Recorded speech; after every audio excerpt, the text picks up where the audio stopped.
of the spouse, I said 100 score is given, that is 100 stress score is given to that item, that event. Retirement 40 stress score. Gain of a new family member, andre maneyalli obbaru huttidare 35. Death of a close friend, stress score is 30. Minor violation, that is called like a traffic case, 5. Like this, we have 43 events are there. You have to put a tick mark for the appropriate one, things which happened in the preceding 1 year. And finally, we work out the score. If the score is less than 150, we say low level of stress, and there is less probability of developing stress-related problem. That means heart problem or other problems are very, very unlikely for those people who obtained a score of 150 and less. If the score is between 150 and 299, that means less than 300, we say it is a moderate level of stress. There are chances of developing stress-related disorders up to 50%. And if the score is 300 and above, the chances are 80%. Chances are 80% of getting some psychosomatic problems. This is what we say stress-related problems. Okay, friends. Now we say counseling is important. I'll just discuss one study again here. There was a discussion on 23rd February 2024, a panel discussion. I saw the panel discussion on World is One channel, WION. The discussion was on student counseling or student problems or concerns. The essence of the discussion, which I noted down, is stress and isolation are found to be the major problems in higher education institutions. Especially, we say IITs and IIMs. Stress and isolation are found to be major problems. Because of the academic pressure, many students have developed depressive futures, severe form of depression up to the level of suicidal ideation, and some have committed suicide also. Examination is the key reason. Examination is the key reason behind students' depression. The question is why students are losing hope. 80% of the students express the feelings of depression.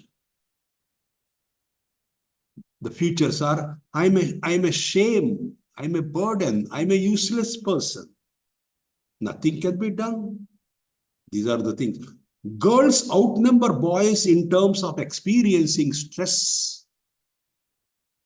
Girls experience stress. This is finally, they described this as a silent epidemic. And this has to be solved. And finally, they said, tell them, students, there are 3 solutions to that. One is have adequate sleep, best solution. Second, examination is not everything in life. Tell them that examination is only a small part of the life. Third thing is, the way you handle your failure is important. If you are very, very sensitive, your stress score will always be more. I said psychosomatic problems. Psycho means mind, soma means body. There is a close relationship between psyche and body. There is a close relationship between mind and body. If something happens to the mind, if you are depressive, if you are anxious, what happens? Its effect will be there on the body also. Both go together. For many physical problems, the root cause is psychological problem to a great extent. Tension will produce probably the reason for ulcerative colitis. There are so many medical problems out there. If you go into the depth, we can understand that psychological problems are to some extent responsible for these problems. Best thing would always be, we suggest people, one author has suggested in his research work, if you want to be free from stress, or if you want to experience moderate level of stress, or ideal level of stress, is 3 things are to be followed. One is, don't skip your lunch. Don't skip your lunch.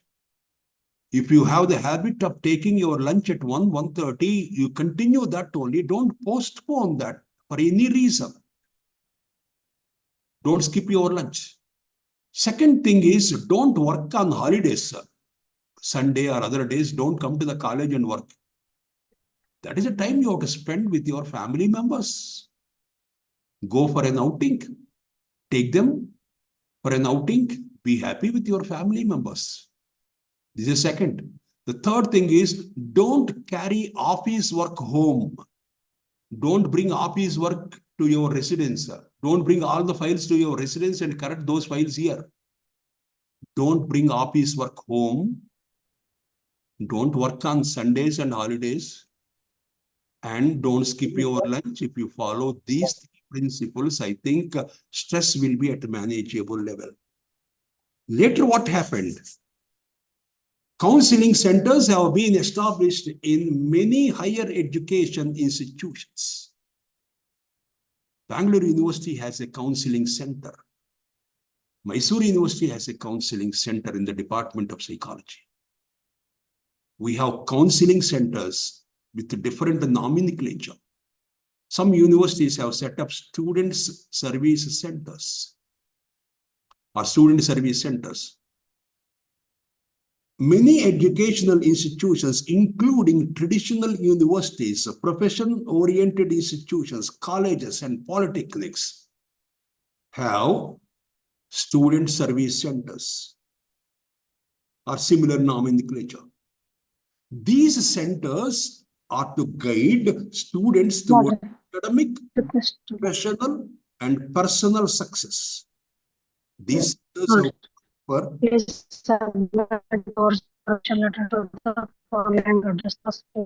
academic, friends, colleagues. Spare post ಅಂತ ಮಾಡ್ರಿ. please, ಯಾರೋ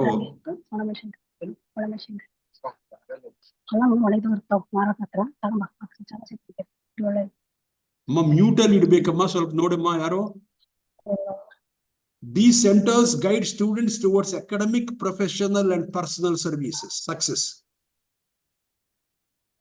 The student service centers are to be managed by a person with a professor's rank only can manage. And the authorities say that we need a professor from sociology or from social work or from physical education. They are the right persons to be the dean of student welfare or student service centers. You can have counselors under working in the centers. These centers provide counseling services, in-person services, services on telephone, helpline, or group counseling sessions. These centers further provide a range of services intended to help students to develop improved coping skills in order to address emotional, interpersonal, and academic concerns. The authorities suggest that every college, every institution must have a counseling center on the campus. This is essential. This counseling center is headed by a dean or a professor And if you have 2 to 3 counselors also working on full-time basis. These counselors working in collaboration with all departments. And the suggestion is a paper on mental health also is to be included in curriculum. These counselors provide lectures, and seminars throughout the academic year on the broader topics, like you can give a talk on stress management, alcoholism and drug abuse, basic mental health problems, life skills. All the things can be explained to the students. You have to concentrate on educating the students. Okay, next one is confidentiality is to be maintained with regard to the students who take the help. You have to maintain separate records of students appearing to be more vulnerable and stress-prone for further support. Some students, they require counseling services. Some students, they don't come to the classes. They sit at the corner. They don't interact well with the people. They are silent sufferers only. They have some problems to share. Why don't you talk to them? Broadly, the centers help students to cope with issues concerned with the 4. One is normative stressors. Certain stressors are called as normative. Normative stressors means these stressors are predictable and expected also. These problems are expected, like academic problems, relationship problems, family-related problems, substance abuse, attendance problems, dropouts. These are all the major problems which we see on the campus. I repeat again, we want a counseling center to be established in every college, every institution. That should be headed by a professor's rank person of the Department of Sociology, Psychology, Social Work, or Physical Education and Sports. They are the right persons to head the counseling center. You can have 2 to 3 counselors on full-time basis. They work with different departments and students. They take up development activities. They educate people on different issues. They identify the students, those who are running the risk of getting into the problems. They identify students, those who have problems on the campus. They help them. They solve the problems. These problems can be classified into problem 4. One, I said normative stressors. That means these stressors are incidents are predictable. They are mostly predictable and expected. These problems are expected on the campus. What are those problems?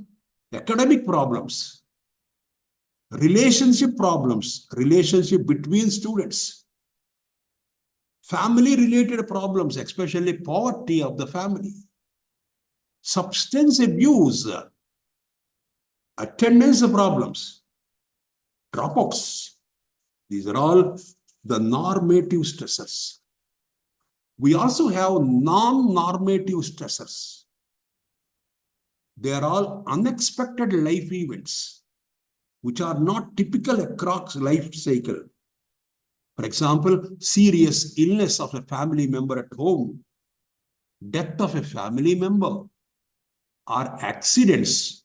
They are all non-normative stressors. The third one is adjustment difficulties. Some students are unable to adjust with others, with the system. The fourth one is life transitions. After completing the course, what to do? Starting a new job, moving away from friends, role ambiguity. These are all problems related to life transition. So a counseling center works on these issues. Finally, you provide personal counseling. That's what we say, face-to-face counseling. Or you provide academic support to them, those who are very weak in academics. You reduce the dropout rate. You provide crisis management. That means when there is a serious problem, you provide management, career development. All the issues come under the domain of counseling center. I'm sure that you are all potential counselors. You can spend at least 1 hour a day and in counseling the students, in providing services to the students. We want the campus should be proactive. We want campus should be student friendly. We want examination should always be less stressful. This is the thing we want. Some outsiders may come, some persons, those who are not familiar with the local situations, you have to help them. So all the services which we provide in the student counseling centers. The centers provide services with regard to normative stresses, non-normative, adjustment difficulties, and life transitions. Okay. Let us say, what are the facts with regard to counseling? The facts are, good counseling does not take a lot of time, especially if the approach is tailored to the client's needs. Don't be under the impression that counseling is a laborious process. It will take more time. No. If you know the background, if you know the problem of the client, it will not take much time. So good counseling does not take a lot of time, especially if your approach is tailored to the client's needs. Good counseling makes clients happy, satisfied also. If you provide good counseling, he will be very happy. But training is required for providing good counseling. If you want to be a good counselor, some amount of training is required. Good counseling is flexible. It is not rigid. We don't follow the same procedure with everyone. It all depends upon the problem and situation. Not all clients require the same process. Some are well informed and some are ignorant of many things. Some are very innocent people. You require different form of counseling. Some are intelligent. You require different form of counseling. These are all the facts with regard to counseling. But what are the expected changes? The changes which you expect in counseling. The personal changes to be achieved are, one is deeper self-knowledge. Counseling will help you. Counseling will help the person to understand himself better. What am I? What is my strength? What is my weakness? So counseling helps deeper self-knowledge. Counseling helps a change of attitude from negative attitude to positive attitude, a modification of self-perception. You can understand yourself properly, how a person views himself. How do people judge themselves? This is what we say, modification of self-perception. ನಿಮ್ಮ ಬಗ್ಗೆ ನೀವು ಏನು ಅನ್ಕೊಳ್ತೀರಿ? That's what we say. Don't condemn yourself. Don't say that I am useless, I am worthless. This is what we say, inferiority complex. Superiority complex means the person thinks too much of himself. I can do this thing, I can do that also, I am everything. That is what we say, superiority complex. This is called inferiority complex. Both are at risk. A person with inferiority complex will exhibit the features of depression. A person with superiority complex will show different type of features of different mental health problem. What is necessary? Don't be too much pessimistic. Don't be too much optimistic also. Be realistic. That is important. Be realistic. The last one is modification of perception of others. The attitude of others can also be corrected through your counseling. These are all the expected changes. What is the difference between counseling and psychotherapy? Are they same? Counseling and psychotherapy? Can you practice counseling or psychotherapy? I will give you two versions only. One version is the difference between counseling and psychotherapy is only a controversial one. It is a controversial point. Some people say that both are one and the same. Most psychologists today would agree to a difference of degree rather than in kind. Psychotherapy is provided mostly by psychiatrists, clinical psychologists, and psychiatric social workers. They provide psychotherapy. Psycho means mind, therapy means treatment. You are giving treatment to the mind. The goal of psychotherapy is to bring about desired behavioral changes in neurotic patients, mentally ill persons, alcoholics, those who are addicted to alcohol, drug dependents. This requires many sessions and may last for months and years. Psychotherapy is an intensive therapeutic technique. You go into the depth of the mind, understand the root of the problem, and provide solution to the problem, which may take a long time, which requires different qualification also. Psychotherapy can be practiced by only those people who are trained in that. But on the other hand, personal counseling is practiced by counseling psychologists, marriage counselors, family counselors, social workers, and teachers also can practice counseling. But people who go for counseling are normal people. They don't suffer with any mental health problem. People who go for counseling are normal people, those who have problems of day-to-day living, those who are not able to cope up with their life, or those who need help to cope with their personal problems. This is counseling. That means counseling deals with the problems of day-to-day living, whereas psychotherapy deals with the deep-rooted emotional problems. Counseling requires short-term time only to manage the problem, whereas psychotherapy requires longer duration of treatment. Psychotherapy deals with superficial issues, whereas psychotherapy deals with the deep-rooted problems. Counseling can be practiced by most professionals, including teachers. But psychotherapy can be practiced by those people who have received training in that particular area. This is the difference. But some people say that both counseling and psychotherapy can be combined. Generally, professional counselors and psychotherapists do not try to make a distinction about whether they are engaged in counseling or psychotherapy. For example, I'm referring myself, when I practice counseling, I don't say whether I'm practicing psychotherapy or counseling. Both are one and the same according to me. But some others say that there is a difference between the two.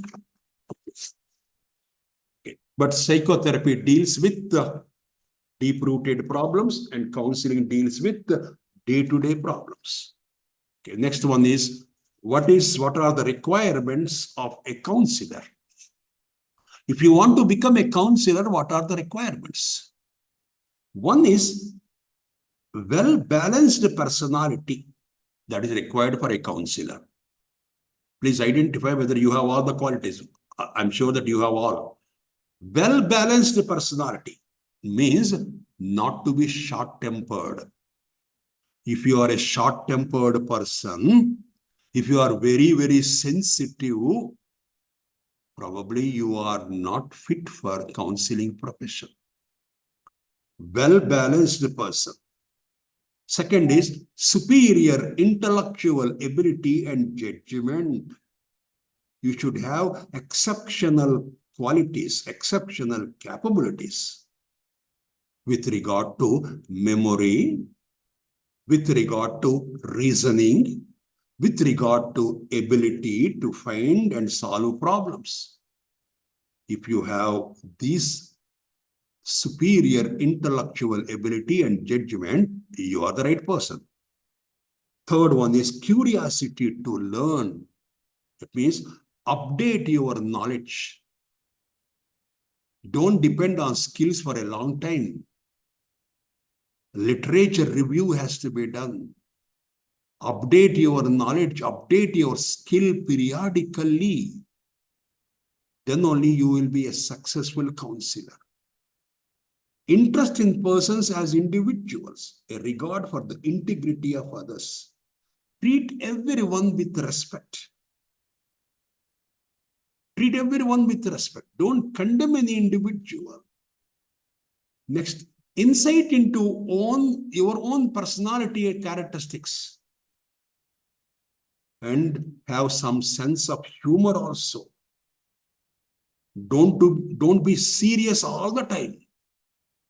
Having a pleasant face always, a smiling approach is always required for a counselor. A smiling approach, not an irritating approach. Tolerance. There is no arrogance. Tolerate the work pressure. If there is so much work is there in your department, tolerate that. Don't exhibit the patience, your problems of abundant insensitivity. Tolerance, no arrogance, tolerate the work pressure. Even if a client, a person comes, we say in family counseling center, other centers also, if a person comes at 4:45, your time is 5 o'clock. Don't say time is over and you ask the person to come on the next day. No. Tolerate the work pressure. Even if the person comes late, same amount of interest you show. Morning 10 ಗಂಟೆಗೆ ಎಷ್ಟು ಪ್ರಶಾಂತವಾಗಿ ಕೆಲಸ ಮಾಡಿದಿರೋ ಅದೇ ಪ್ರಶಾಂತತೆ ಸಾಯಂಕಾಲ 5 ಗಂಟೆಗಿದ್ರೆ you say you have tolerance power. Don't lose your interest. Don't get irritated. Ability to establish warm and effective relationship with others. That's what we say, establish a rapport with the individual. All depends upon how do you talk, how do you receive. All the things are important. Methodological work habits, but be flexible when there is an occasion. Methodological work habits. A businessman will always say that if I have to open the shop at 10 o'clock, whether customers are there or not, I will open it exactly at 10 o'clock. This is methodological work habits. Everything is systematically done. Everything is arranged in a system, in a systematic way. That is required for a counselor. Next is acceptance of responsibility.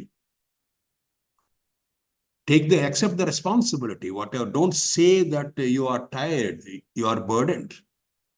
Be optimistic and be hopeful. Integrity, that's what we say, honesty is required.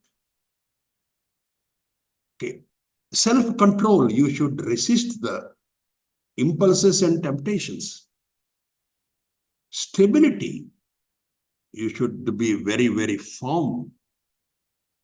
Then ethical issues, respect the cultural practices of others, maintain confidentiality, maintain privacy, follow the ethical issues, don't cross boundaries, If you have all 11 qualities are there, the last quality which is required is educated person. Some qualification is required. There are many universities offer online courses on counseling. If you want to know more about counseling, if you want to acquire a qualification, there are universities are there. For example, you have in Shimoga, we have one mental health center is there. Bharati Vidya Bhavan that is attached to that. You can contact those people and they offer online courses on counseling with moderate fees only. And you can get a diploma or 1 year diploma or 2 year diplomas also, if you are really interested. Okay, next is, okay, this is not required. We will go to next one. There are 3 types of counseling. One is directive counseling. The second is non-directive counseling. And the third one is eclectic approach. We have 3 types of counseling. You can adopt any one depending upon the situation. The first one is directive counseling. It is not direct. Directive. Directive means to give direction. Directive, Nirdeshita. The founder chief exponent is E.G. Williamson. This type of counseling is counselor-centered approach. It is based on the assumption that the client cannot solve his own problem for lack of competencies, lack of information, lack of experience. The person who comes to us, you always feel that this person cannot manage his own problem. He is very innocent. He is very ignorant. He doesn't have the intellectual ability up to the expected level. And hence, you are giving a direction. The counselor directs the client to take steps to resolve his problems. In directive counseling, form of counseling, the counselor is supreme. The counselor knows what is to be done. He knows how to help the person. His role is to listen to the problems of the client. What? Afterwards, he would analyze the case and find a solution to the problem. He will ask the client to follow whatever he says. The role of the client is only just to follow the instructions given by the counselor. That's the reason we say it is counselor-dominated counseling. The focus will always be on the problem and not on the person. The emphasis is more on the intellectual aspects than emotional aspects. You are giving a direction to the person. That's why it is also called as counselor-centered counseling or prescriptive counseling. Prescriptive counseling means you are giving a prescription. A doctor gives prescription to the patient. Follow what I say. This is what I advise you. Follow my instructions. Same way, counselor also will prescribe. I have understood your problem. I know the solution also, but I will give you the route map also. Follow whatever I say. This is what we say, directive form of counseling, counselor-dominated counseling, and this consumes less time only. Early solution is possible, but counselor is very much authoritative person. He gives a judgment. He gives direction what to do, what not to do also. The counselor talks more. And finally, the client has to follow whatever the counselor says. Self-learning is not possible in this form of counseling. The client has to depend on the counselor. In this form of counseling, the client will never become dependent. He has to become, yes, he has to always depend on, he never become independent. He will always depend on the counselor only. This is called as directive form of counseling.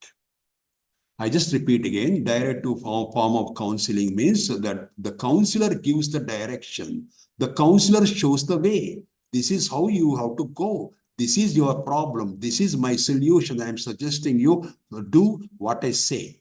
Do what I say. ನಾನು ಹೇಳಿದ್ದು ಮಾಡಿ ನೀವು. Because I know things better. I am knowledgeable. I am an expert in the field. And hence I suggest you follow this. This is one form of counseling. ಯಾರಿಗೆ ಕೊಡಬೇಕು ಅಂದ್ರೆ those who are very innocent, ignorant people. I will just give you a summary of directive counseling. Responsibility. Solution of the problem is counselor's responsibility. I take the responsibility of solving your problem. Status. The counselor is superior and knows what to do. Role. The counselee is psychologically dependent on the counselor for choosing a solution. I always depend on you only because you say. Last one is emphasis will always be on the surface symptoms. Solution of the current problem is important. What is bothering you is more important. What happened to you long back, that is not important to me. What is happening to you today at this moment, that's what I concentrate. The second one is non-directive counseling, otherwise called as client-centered counseling. The leading supporter is Carl Rose's very, very popular technique of counseling in USA even today. This type of counseling, this is the real form of counseling. The real form of counseling is non-directive counseling, otherwise called as client-centered counseling. We use two terms here. One is counselor, another is client. In this form of counseling, client means the person who receives the service. Counselor means the person who provides service. Client plays a major role in the process. Client is more important in this process. Counselor, the client only talks more. The role of counselor is only to listen whatever he says silently. So the counselor listens very silently whatever the client says. The counselor only will listen. He is a patient listener. His role is more of listening. He will not interfere. Counselor keeps everything away, all his personal things away, his emotions away, and he will listen to the client very, very keenly. Listen to him. Encourage him to say, motivate him to talk. The approach of this counseling is we always believe that every individual has innate capacity in him to solve his own problem. We believe that every client can manage his own problem. The client knows better, the client knows about him much better than what the counselor knows about him. Counselor is only just listen. He will not interfere. As long as things are going on in the right direction, when the client is moving in the right direction, counselor will not interfere. Okay, I repeat again. In this form of counseling, the counselee or the client talks more. The client presents his problem. The client only will analyze his own problem. The client only finally arrives at the conclusion. The client only will find a solution to his own problem.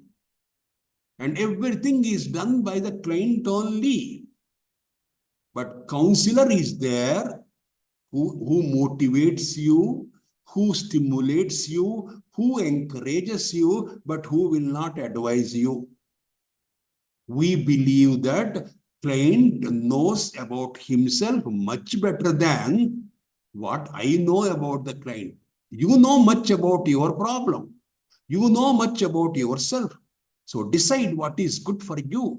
You are the decision maker of your life because Finally, you have to face it.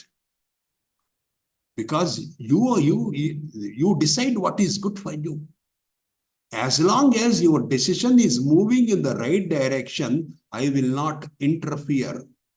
I am only a silent listener only, as long as things are going on well. So, the whole thing will be presented by the client. The client only will decide how the session is to proceed. The client remains silent for several minutes sometimes. Sometimes he may not talk also. That is a part of counseling only. The counselor will not interfere. This is what we say, non-directive form of counseling means I am not giving any direction to you. You decide what is good for you. You discuss with me. Finally, you arrive at a conclusion. When everything is going on well, I don't come in the way. With regard to the summary, responsibility is solution of the problem is counsellee's responsibility. That means client's responsibility to decide what is good for him. Status, the client is equal to, sometimes more important than the counselor. He enjoys equal status. Role, the counselee is psychologically independent. The counselee is psychologically independent as a person choosing a solution. Method, the counselee primarily controls the direction of conversation and does most of the talking. ಜಾಸ್ತಿ ಮಾತಾಡೋರು ಯಾರು ಅಂದ್ರೆ client. ಏನು ಮಾತಾಡಬೇಕು ನಿರ್ದೇಶನ ಮಾಡೋರು ಯಾರು ಅಂದ್ರೆ client. Client is not psychologically dependent on the counselor. A topic discuss ಮಾಡಬೇಕು ಅನ್ನೋದು that is decided by the counselee only. Everything is done by the client only. The client is mature enough. The client knows. He will analyze the problem. He will decide the course of action only. As long as you are going on in the right direction, the counselor will not interfere. Okay, the third form of counseling is called as eclectic approach. The word eclectic is of Greek origin, which means eclectic means to pick out or to select. To select, which is more important, you select. Counseling is not a predetermined and prescribed activity. We don't prescribe either a directive form of counseling or non-directive form of counseling or any other form of counseling.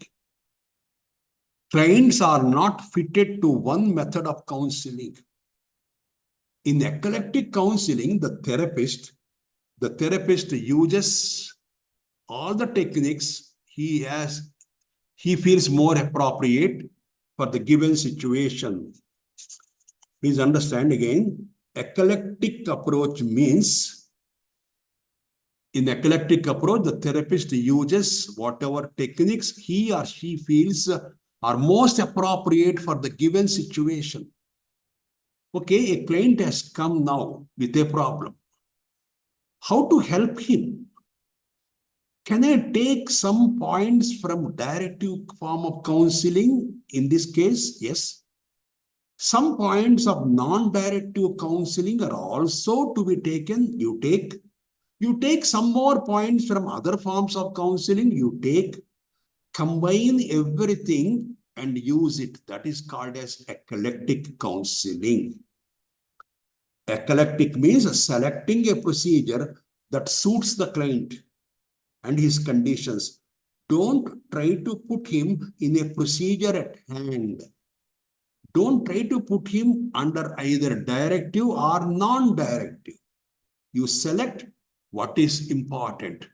We don't work in the framework of directive counseling, in the framework of non-directive counseling. We are more flexible. We listen to the client, take the clues from different theories, combine everything, use it for the given case is called as eclectic approach. Most of the counselors are they follow eclectic counseling. Okay. Next one is before that, what are the things which you should not do in counseling? There are certain things which you should not do. What are those? Avoid doing these things. One is, don't provide advice. Don't provide advice. Don't give advice to the client, especially when the client is able to make a decision on his own. When the client is mature enough in deciding what is good for him, allow the person to take his own decision.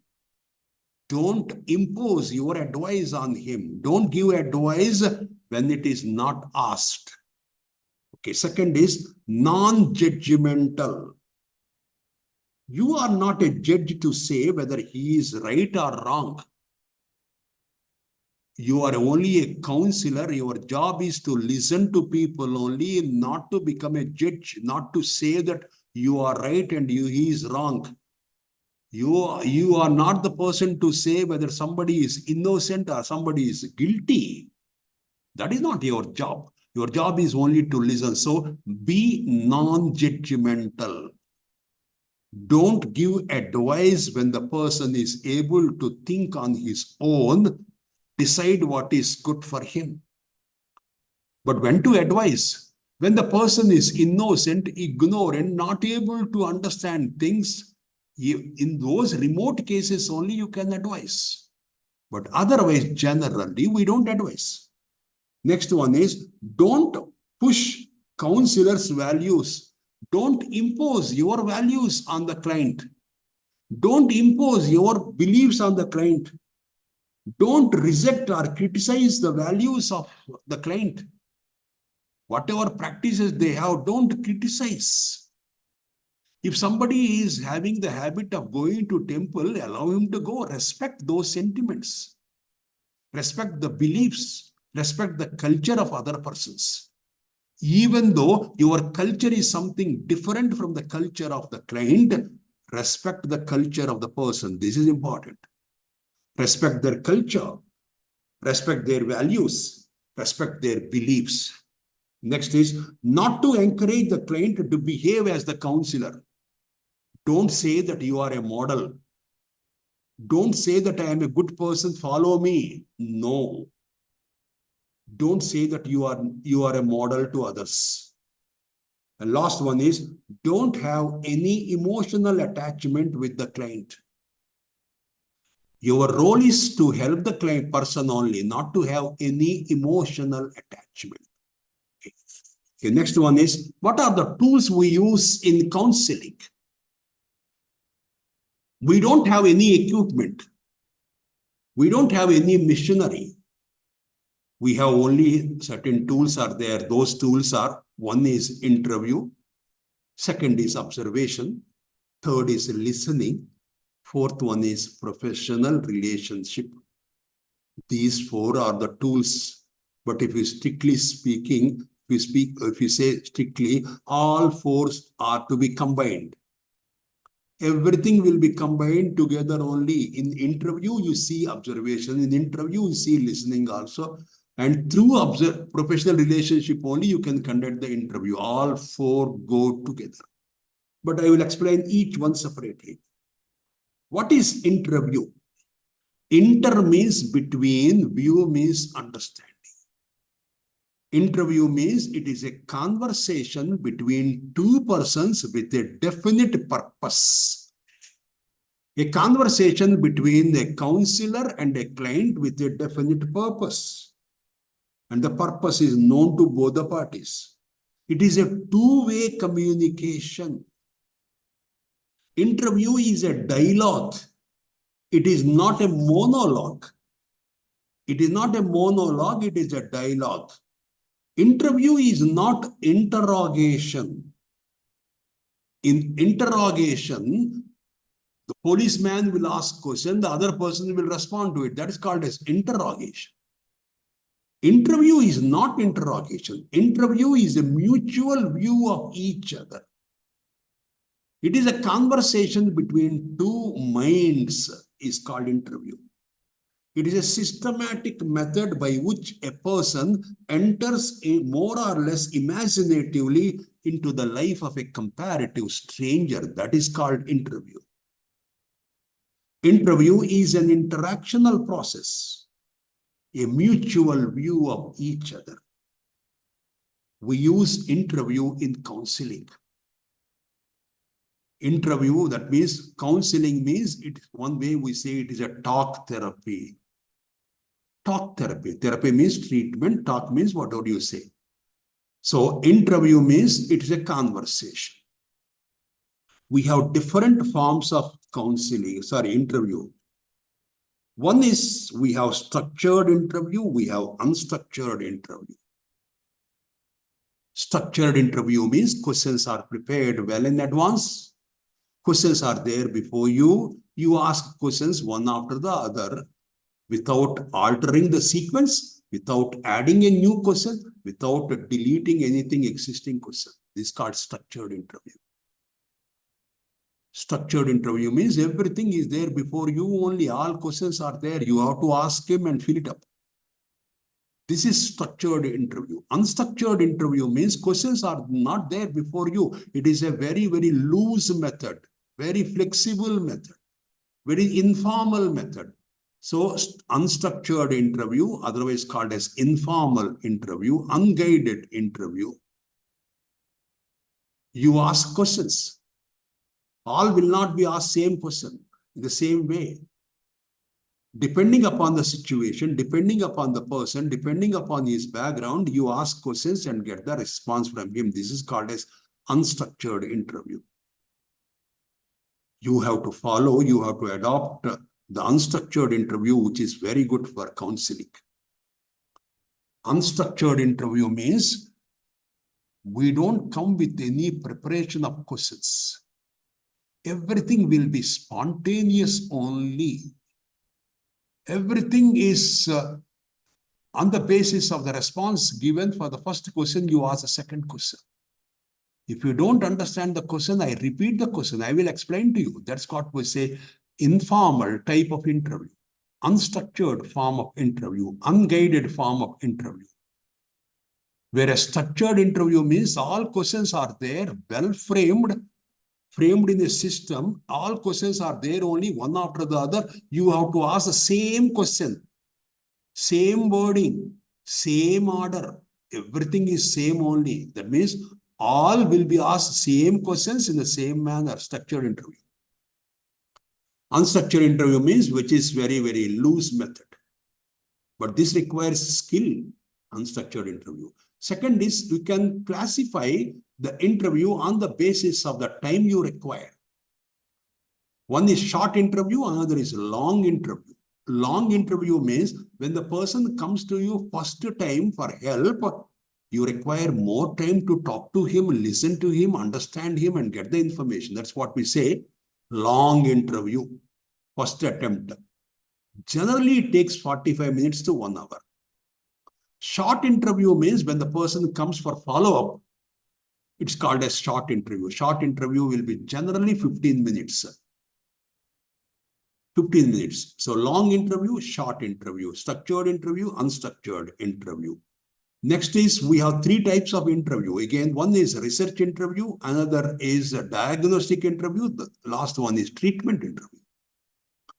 Diagnostic interview means you ask questions on the basis of the response. You identify where the problem lies. What is the problem? This is called as diagnostic interview. The same interview, use it for treatment also. That's called as treatment interview. Counseling, psychotherapy, all things come under treatment interviews only. Interview means talking only. Talking is called as interview. Talk to him. Okay. Research interview means in research, social sciences, we ask a respondent to give information. That's what we say through interview. Interview schedule is one method of one tool of data collection. I repeat again, in sociology, in other fields, we use interview schedule as the method of data collection, the tool of data collection. Okay, we have a tool, we have a technique, tools and techniques, we say. The tool is called a schedule, is the tool. Interview is the technique. So tools and techniques. Interview is the technique and schedule is the tool. Schedule means list of questions prepared in a systematic way is called a schedule. Interview means asking questions and getting the response. Okay. Next is we can also have different other types of interviews. Some interviews are focused interview. Focused interview. Your interview is focused on a particular issue. Analytical interview, you go into the depth of the issues. Analytical interview, depth interview, stress interview. We have different types of interviews we have. We can use all types of interviews here. Okay, what are the stages when the person comes with a problem? That's what we say intake. Then you go for study, diagnosis, treatment, follow-up, and last one is termination of the case. That is system which you follow. One is called as intake, how the person comes to you. The person may come to you on his own, or some teacher has referred him to you. That's called as a referral. A person comes to you on his own, that is one form of help. That is what we say intake. How the person has come to me is called as intake. Second is social investigation, where I interview people, all people, get all the information and finally gather as much information as possible. Called as social investigation. Next is social diagnosis. Identify the problem. Causes of the problem. Then treatment. Solution to the problem is called as treatment. After treatment is over, you have to follow up the case, whether the person is retaining the improvement or not. And final one is termination of the case, Muktaya model. These are the stages which you follow in the same stages are followed in medical practice also. A doctor follows the same thing. You go to a doctor, he will investigate the problem, he will make a diagnosis, he will prescribe a treatment, you follow the treatment, you come for follow-up, and finally you terminate the case because there is success in the treatment and the problem is not there now and you are relieved of the problem. Same is the procedure in the counseling also. Okay, interview is over. After interview, what are the things you follow? You have observation, another technique. Observation means observation requires skill on the part of the counselor. Observation means see, don't just look. Observation means seeing, not just looking. Looking is different from seeing. We observe clients from different points of view. Observe the client physically, his physical appearance, his level of energy. Observe the person emotionally, his facial expressions, his eye movements. Observe the body language. Interpersonally, how the client reacts to the counselor, negatively or positively. All come under observation. It is called non-verbal communication. Please understand, non-verbal communication is very, very near to truth. Because bodies do not lie. Bodies do not lie. So that's called as non-verbal communication. Coming to listening, you listen to the person. Listening is not hearing. Both are different. Hearing is simply the act of receiving sounds by the ear. If you are not hearing impaired, hearing simply happens. Listening requires attention and concentration. Listening must be active. I said hearing is different from listening. What is the difference? When you hear when you hear something, the sound enters the eardrums and travel to the brain. This is step one, hearing. Then attending will come. Our brain receives the sounds and decides what to pay attention to. Step two. The first one is hearing. The second one is attending. The third stage is understanding. Take what is meaningful and apply it to the social context. This is called as step three, understanding. The last one is remembering. Store the information for use at a later time. Please remember that we only remember about 25% of what we hear. Rest 75 will go in the air only. Listening is a good communication skill. Counselors generally spend more time in the listening and less time in talking. Listening requires attention. Listening means understanding and not endorsing whatever he says. I understand you doesn't mean I agree with you. Listen to understand and not to reply. Talk less and listen more. Avoid signs of distraction. Do not interrupt when the person is talking. Hold your temper. Listen with concern. Look at him and talk. These are required. Look at him and talk. Okay. The last one is professional relationship. This is what we say rapport. Rapport means a cordial relationship between the counselor and the client. This is inevitable. This is required. This type of professional relationship should be there till the end. It should be positive, it should be professional, and it should be purposeful. So all the four. Now let us see how to conduct a counseling session in your college. If you are a counselor, what do? The first one is place of counseling sessions. Where do you conduct your counseling? That is important. There should be separate room should be there for counseling. It should be accessible to all. Centralidre innu betteru. The place should be free from all disturbances. Maintain privacy. Okay. Avoid conducting counseling during odd timings. It should be between 10 and 5 o'clock. Your college timings only will be there for counseling also. Don't conduct any counseling after 5 o'clock or before 10 o'clock. Your working timings of the college will be the timings for counseling also. So you need a separate place for counseling. It should be free from all disturbances. Role and behavior expected of a counselor. Plan the session well. Guidelines for effective counselor. Plan the session well. Conduct the session according to convenience of the person only.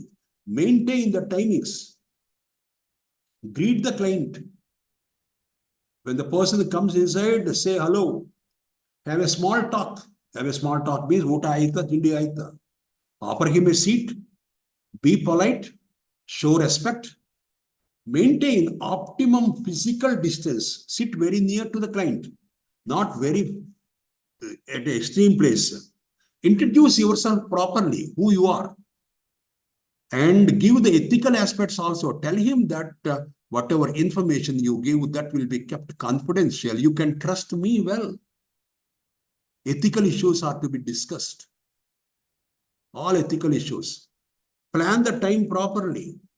Look at the person while talking. Don't exhibit the signs of distraction. Don't give him false promises. Observe the feelings, emotions of the client. Respect the personality of the person. Call him by name if he is a young person. Don't dominate the conversation. Don't be argumentative with him. Avoid long silence. Don't look at him And he should look at you. That's what we say, long silence. I look at you and you look at me. Give ample time for the person to respond. Don't accept any gifts from the student, from the person. Don't call the person over phone, especially during odd hours. Don't make a note of the proceedings in front of the client. Don't write anything in front of the client. If at all you want to write, take his permission and write. Next one is guidelines for effective interview. You should not have any difficulty in starting a conversation. Okay. When the conversation goes differently, you should be very alert.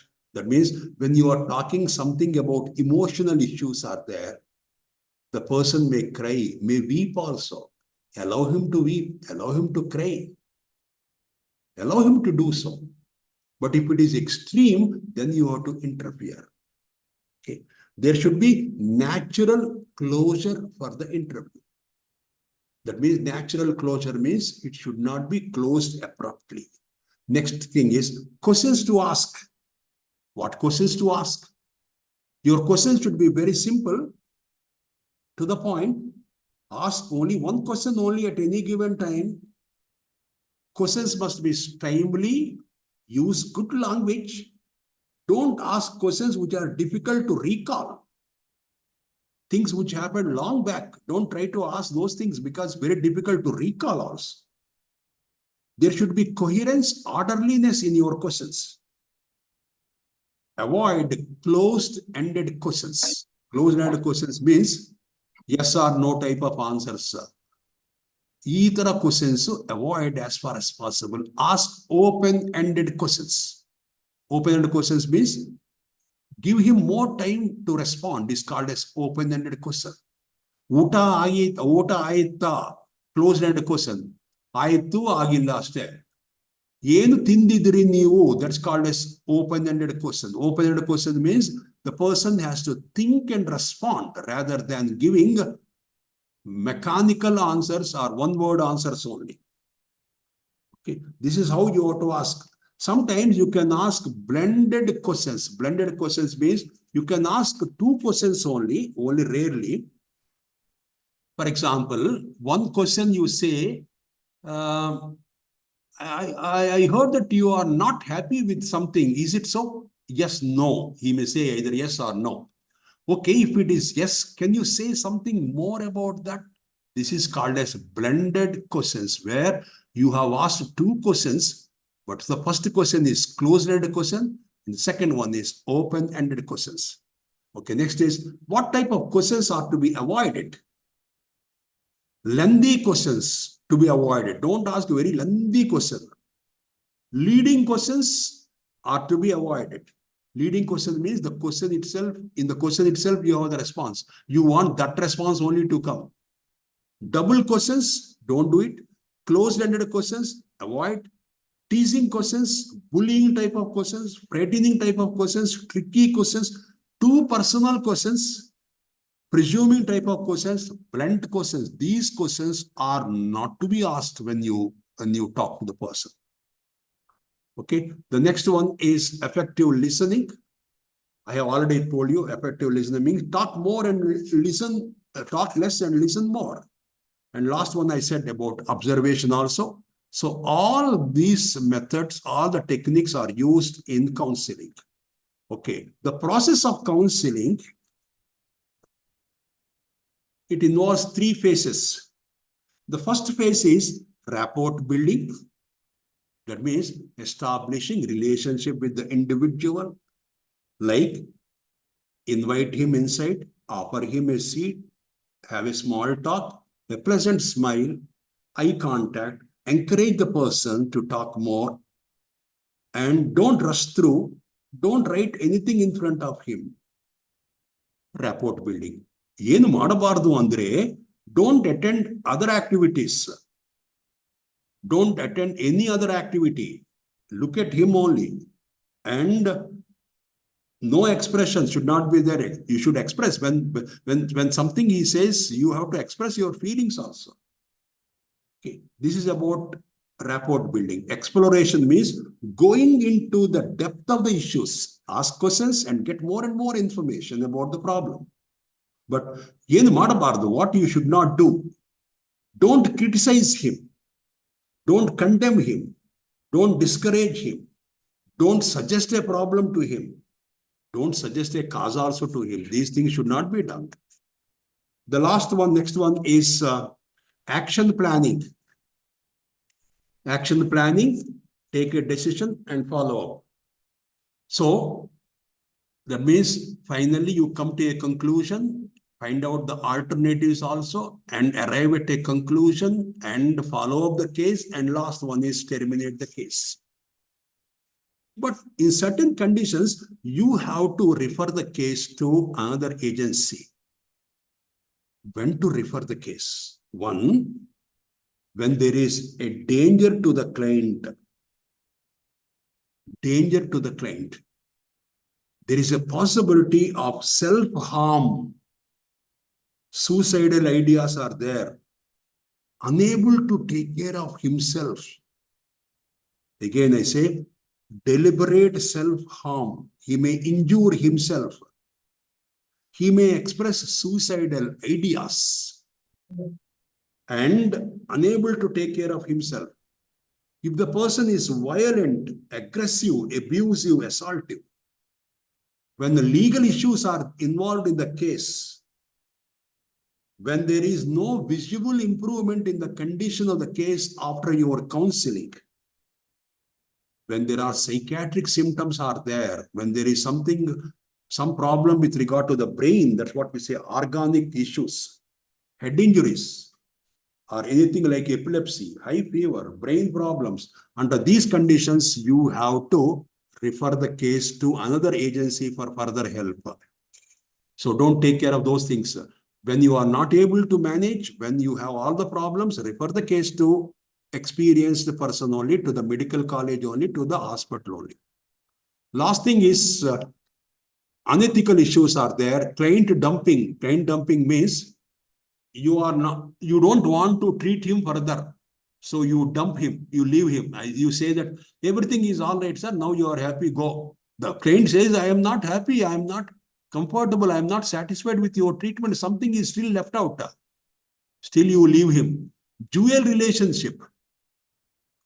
In the hospital or in the college, you are a teacher, counselor, he is a student, and after outside, if both are having a business, combined business, that is what we say, dual relationship. That is not allowed. You should have only one relationship only. That is teacher, taught, that's all. Involuntary client. Some clients may not be very much interested in receiving help but they have come to you for help because the court has directed you, the police have sent the case.